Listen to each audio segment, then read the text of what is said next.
Okay, welcome back to KC's Beer Room. I'm KC. This is KC's Bar, and coming up on tonight's show, we've got a mulled beer. Yes, a mulled beer, a hot beer.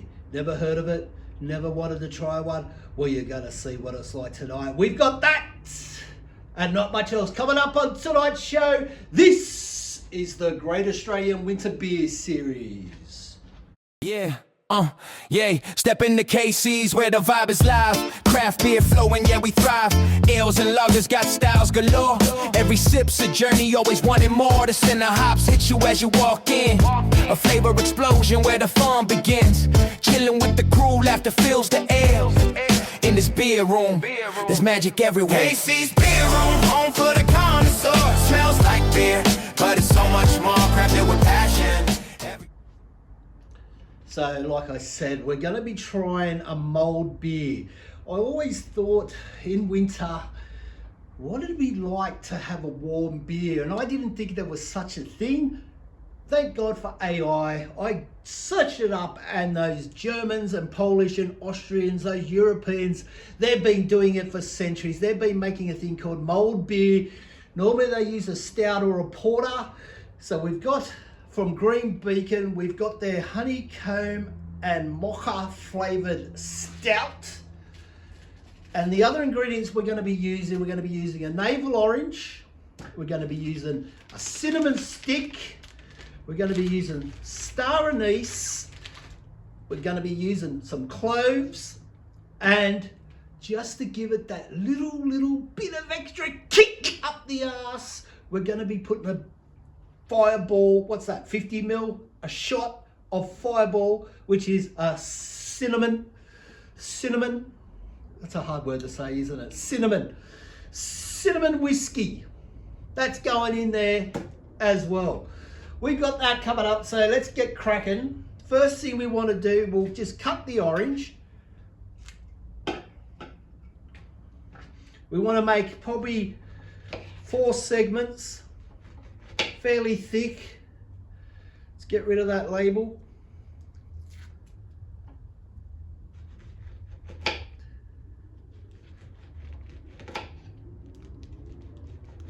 There we go. We'll leave that there. So we want to leave one for the garnish. We might leave that one for the garnish. So we've got the oranges cut. Let's get the beer into the pot, the little pan. So you don't want to use like a heavily hot beer like an IPA or anything like that, because there's just too much hops in there, and when the hops, if they get too hot, they become too bitter, so you don't want that. So you're best off using a stout, a porter, or something that's just low in hops, maybe like a lager, a sour. Apparently there's someone that does, I think the Belgian do this with a sour beer, so you can try that. So we'll put the oranges in.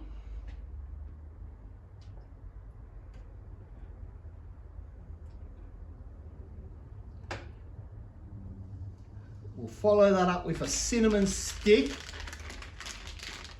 Get that out. There we go, there's a cinnamon stick. Put that in, dump that in. We'll get 1 star anise. Give it a bit of licorice sort of flavouring. That's in. We'll get the cloves. Cloves are in. And we'll leave the Fireball until it starts to simmer. So let's turn this little baby on. Now, you don't want to boil it. If you boil it, you're going to burn all the alcohol out, and that's not going to be nice. So we're going to leave it on a low to medium heat. And we want that to just steep for about 10 minutes. So let's put the beagles on. We'll give you a quick read of what it says on the Green Beacon. Green Beacon Brewing Co. I think it's owned by one of the multinational companies now. All press, it says as well. It's a honeycomb mocha flavoured stout, 5.5% of 375ml can. 4 of these cost me $21.99 from Uncle Bam's. You can put, I forgot to mention, brown sugar goes in as well. Brown sugar. We forgot to get the brown sugar out. Here's the brown sugar. Let's get the brown sugar in there.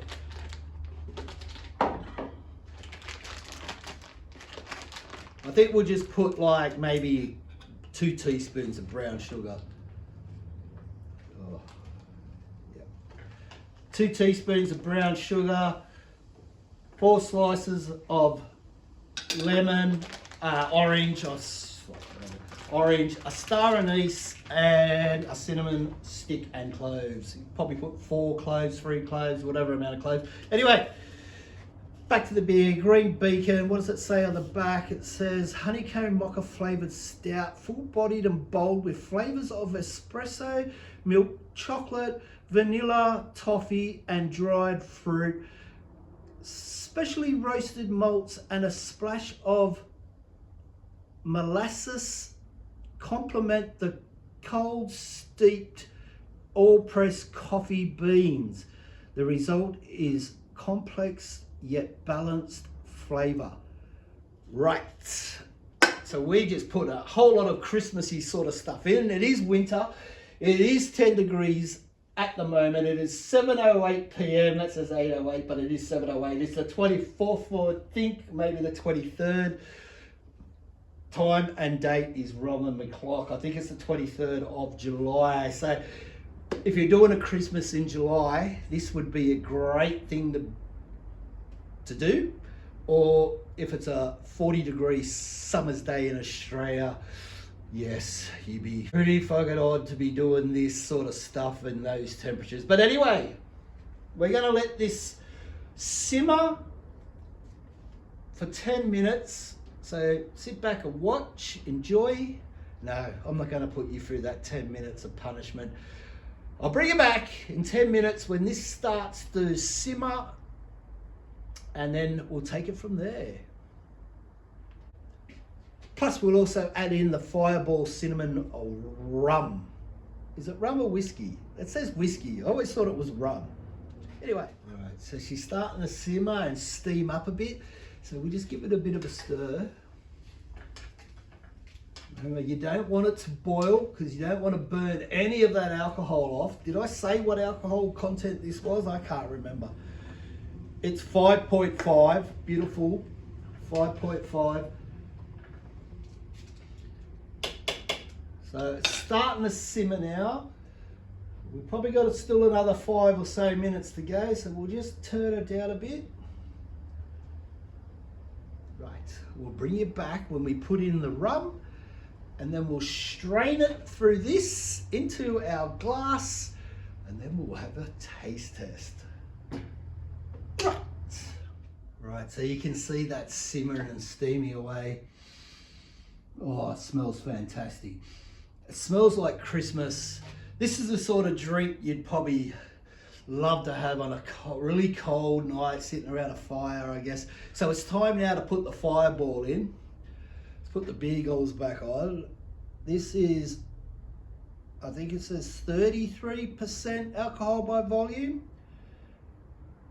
65 proof. I can't read it. The writing's so small on these little bottles, but these little things, I got 2 of these for $9.98, I think it was, from Uncle Bam. So we're going to pour that in now.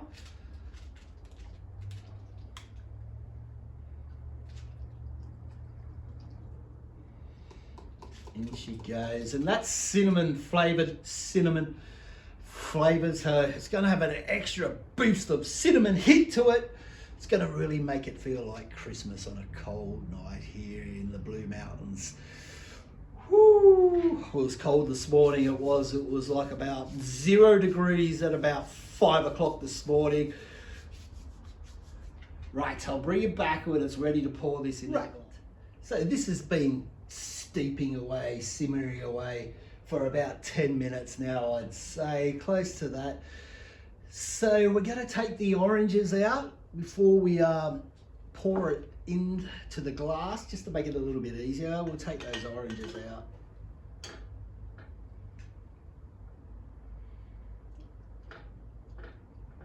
If we can get them out. Oh, and they'd be nice to suck on as well, these oranges, because they'd be full of flavour, beer, alcohol. And if we can, we'll get that cinnamon stick out.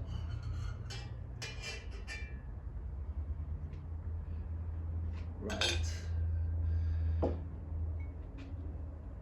So you want to use a fairly sturdy glass. So I've got the big mug out because it's pretty thick. It probably holds way too much. I've only used one can because I'm the only one that's going to be trying this. I might give Mrs. Beerham a sip and see what she thinks. So yeah, you want a good sturdy glass and hopefully it doesn't crack from the heat. So we've got the strainer, we'll put that on there and we'll pour her in.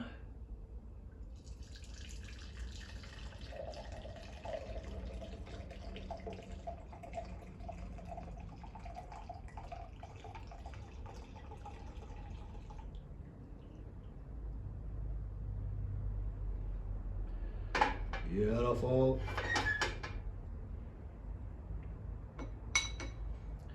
And we'll get our garnish and we'll just dunk that one in there like that.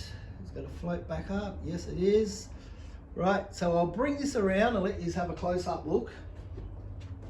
Doesn't look like there's much in there because this bloody big glass, but I wanted to use it, like I said, a big heavy glass so it didn't crack. There it is. There's the orange in there, looking fantastic. We'll bring it around. We'll have a sniff, see what it smells like. We'll go into the snatch. We'll do all that stuff. Right. Oh, cinnamon. Oh, that's the predominant thing. Cinnamon. Maybe a bit of still of that chocolate from the stout or that coffee mocha. Oh, smells fantastic. It smells like Christmas. Right, that's the snatch. How about we get it down the hatch? Oh, it's nice and warm on the hands too.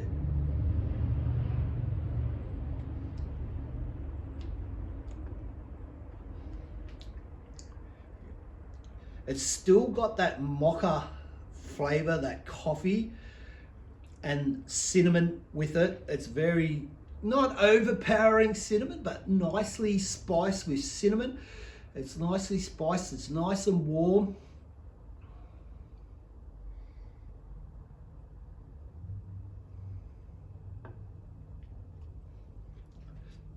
You're probably getting a bit of licorice as well from that star anise. A nice warmth from the cloves. Oh, it's fantastic on the hands. This will be great around a fire. If you go out camping and you're sitting around, it's getting towards the end of the night where you're going to go to bed, this would be a great thing to cook up. Keeps your hands nice and warm. It warms your belly, ready to go to bed in a cold sleeping bag on a cold air bed in a cold damn campsite. Oh, yeah, that's good. That's good. I'm really enjoying that. I didn't think a beer warmed up would taste that good because no one likes a warm beer. If you go to a pub or whatever and your beer been sitting there for 10 minutes and it goes warm, it doesn't taste good. But because this is a stout and it's got all these nice spices and spicy flavoring of cloves, of cinnamon, of orange, of star anise, and this gives it that extra bit of warmth. There's a little bit left in there. I've never even drunk this before in my life, this Fireball. I know it's all the rage now, all the kids love it.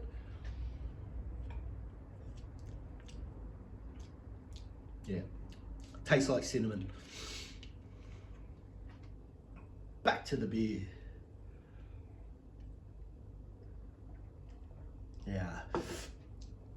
So traditionally, like in Germany and Poland and other places, while they're out at their markets in the middle of winter at the night, they would get one of these and they'd walk around and go to each store, getting their veggies, their fruit, their small goods, their sausages, whatever, their bread, with this in their hand, keeping their hands nice and warm as you walk around the markets. Great times. Never been there. But anyway,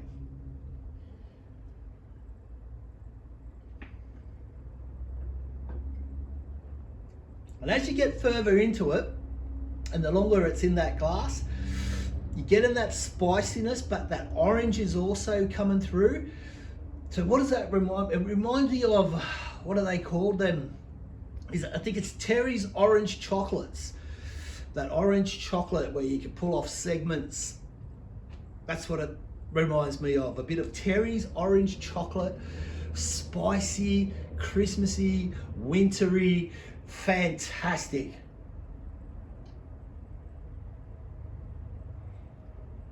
Wow, I'm pretty impressed. So I should give this, it's like a cocktail sort of thing, isn't it? So I'm going to give it a name, and I think I'm going to call it Fire in the Dark. You get the fire from the fireball, you get the darkness from the stout, and it's warming, it's beautiful, it's Christmassy, it's wintry, it's fantastic. I don't know if you could drink 6 of these in a night, but maybe you could have one towards the end of the night, or one to kick off the night, whenever, but I don't reckon you'd have 6 of these. But it's very nice on the hands, it's keeping them warm, it's keeping my belly warm, it's full of alcohol, it's full of flavour. You go and get there, you go and try one of these, cook one of these up at home. It's not that hard, it only takes about 15 minutes. And let's have another taste before we leave.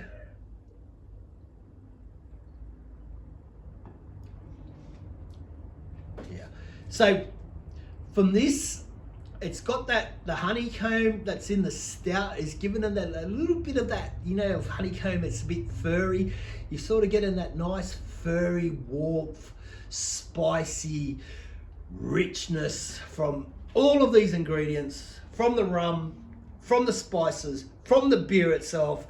Green Beacon, I already drunk one of these tonight, or I've drunk 3 of these tonight beforehand, and I think it tastes better this way, warmed up, mull up everyone, get a mull up.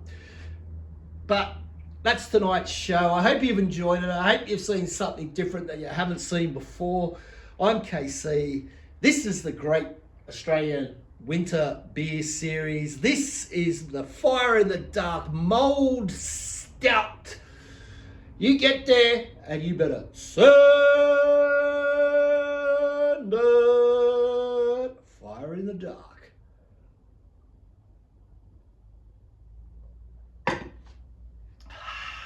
Right.